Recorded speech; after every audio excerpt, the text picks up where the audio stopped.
We're here. It's Thursday, and the F-86D Dog Sabre for the Atomic Dog 32 appreciation group build is done. Done.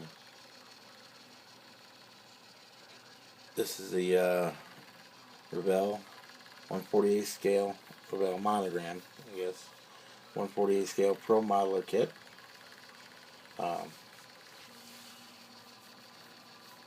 With aftermarket decals for the 525th Fighter Interceptor Squadron, known as the Fighting Bulldogs. Look at that.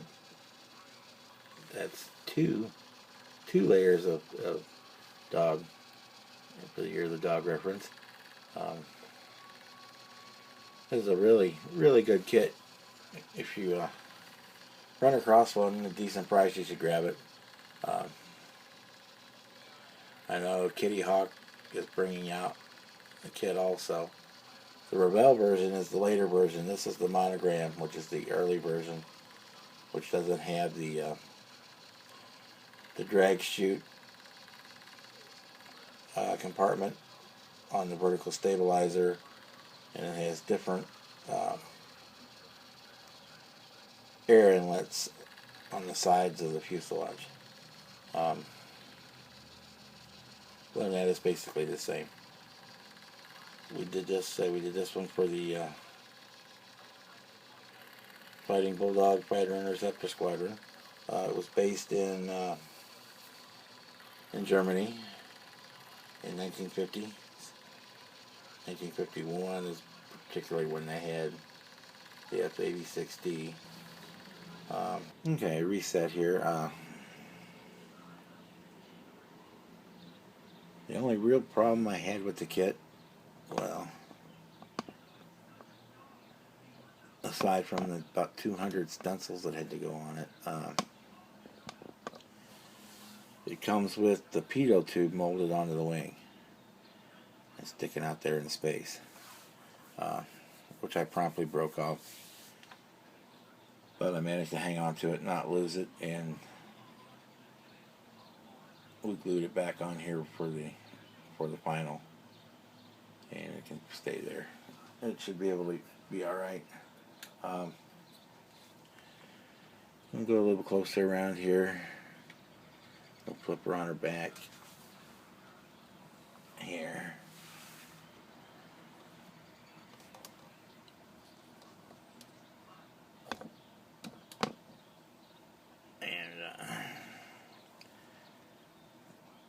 That's the rocket pod, which will retract into the body.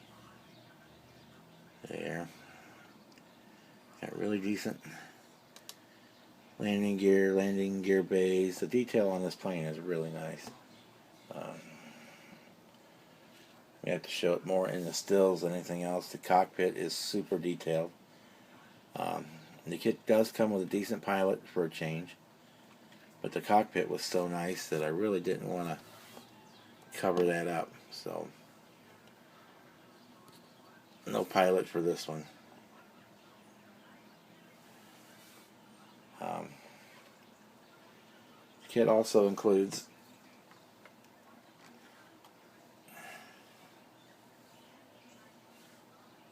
a motor tug, which I have painted but have not built yet.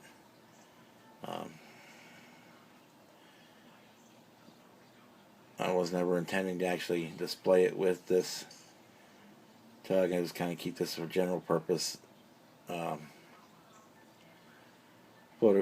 photography, you know, something to throw into the various pictures. It's actually a really detailed, for what it is, and kind of a throw-in type thing. It's really detailed in its own right. Let's see if I can get to focus here a little bit.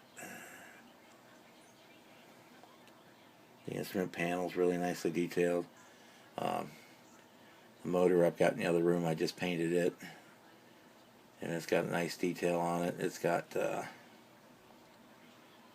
of the safety tread on the floor of the cab there, and just a lot of nice detail on it for what I consider to be a throw-in in the kit. I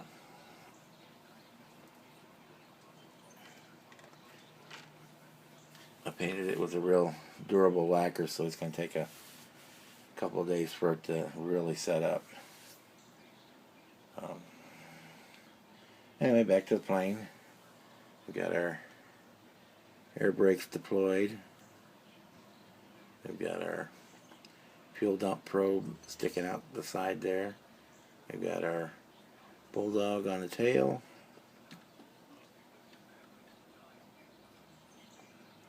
We've got our drop tanks with the lightning bolts on it.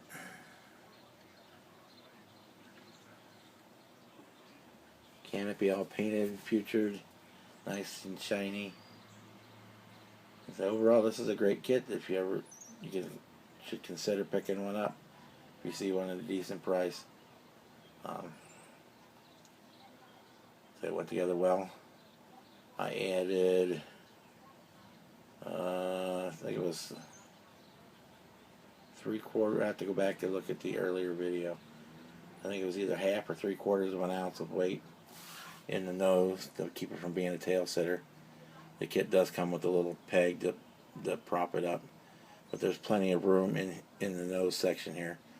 I think it was either 1/2 or 3/4 of an ounce that I put in there, and it does just fine. I mean, it's not, it's thud. It's definitely not tail heavy anymore. So thanks for everything you've done, Brian, and your videos are always enjoyable. You try and keep it light and humorous and excuse me, lighthearted. You never know what you're going to come up with next, and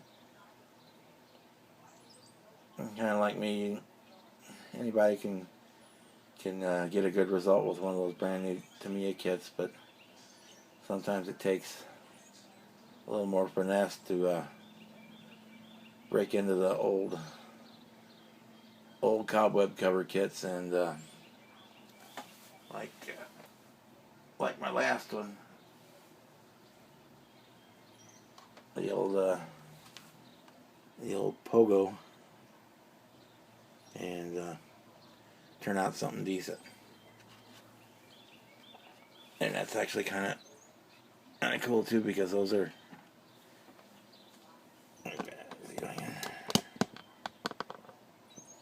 same era,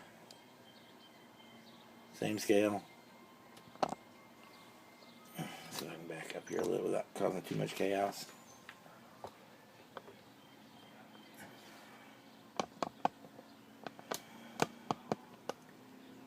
There we go. Two older kits that maybe, if you saw one on the shelf or cruising eBay, you might pass it by, but give it a go. Turd polishing can be fun too. So I'm running along here. I got lots of pictures to throw on the end, so we'll just cut it off right there. Have a good one, guys.